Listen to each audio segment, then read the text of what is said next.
ખબરો પર ખબરની જો વાત કરવામાં આવે તો રાજ્યમાં અત્યારે સૌથી મહત્વપૂર્ણ મુદ્દો ચર્ચાસ્પદ છે ઈડીની રેડ અને ઈડીની તપાસમાં તત્કાલીન કલેક્ટર રાજેન્દ્ર પટેલ સામે પુરાવા મળ્યા હોવાનો ઘટસ્ફોટ થયો છે। ઈડી સમક્ષ ચેતન નામના વ્યક્તિએ ચોંકાવનારું નિવેદન આપ્યું છે। તેને લઈને જો વાત કરવામાં આવે તો કલેક્ટરના પીએ જયરાજસિંહ ઝાલા પણ હિસાબ સંભાળતા હોવાનો સ્વીકાર કરવામાં આવ્યો છે। ખૂબ મહત્વપૂર્ણ સમાચાર, CLU લાંચની 50% રકમ કલેક્ટરને જતી હોવાનો પીએ દ્વારા સ્વીકાર કરવામાં આવ્યો છે। 10% ચંદ્રસિંહ મોરી, 25% RAC અને 10% મામલતદારને ચૂકવાતો હોવાની વાત સામે આવી।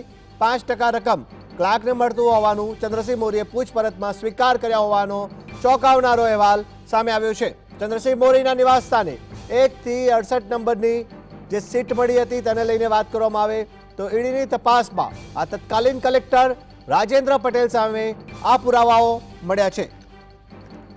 સુરેન્દ્રનગરમાં જમીન બિનખેતી કરવાના કૌભાંડમાં એક બાદ એક મોટા ખુલાસાઓ સામે આવી રહ્યા છે, જેને લઈને વાત કરવામાં આવે તો ઈડીની તપાસમાં તત્કાલીન કલેક્ટર રાજેન્દ્ર પટેલ વિરુદ્ધ પુરાવાઓ મળ્યા છે। ઈડી સમક્ષ ચેતન નામના વ્યક્તિએ જ નિવેદન આપ્યું કે તત્કાલીન કલેક્ટર રાજેન્દ્ર પટેલના પીએ જયરાજસિંહ ઝાલાએ પણ હિસાબ સંભાળતો હોવાનું સ્વીકાર્યું। ચોંકાવનારી બાબત એ છે કે લાંચની 50% રકમ કલેક્ટરને જતી હોવાનો પીએ જયરાજસિંહ દ્વારા સ્વીકાર કરવામાં આવ્યો છે। આગામી સમયમાં આ બાબતને લઈને મોટા ચોંકાવનારા ખુલાસા થાય તેવી સંભાવના વ્યક્ત કરવામાં આવી છે। આ મુદ્દો અત્યારે ન માત્ર સુરેન્દ્રનગર પરંતુ સમગ્ર રાજ્યમાં આ ચર્ચાનો મુદ્દો બન્યો છે।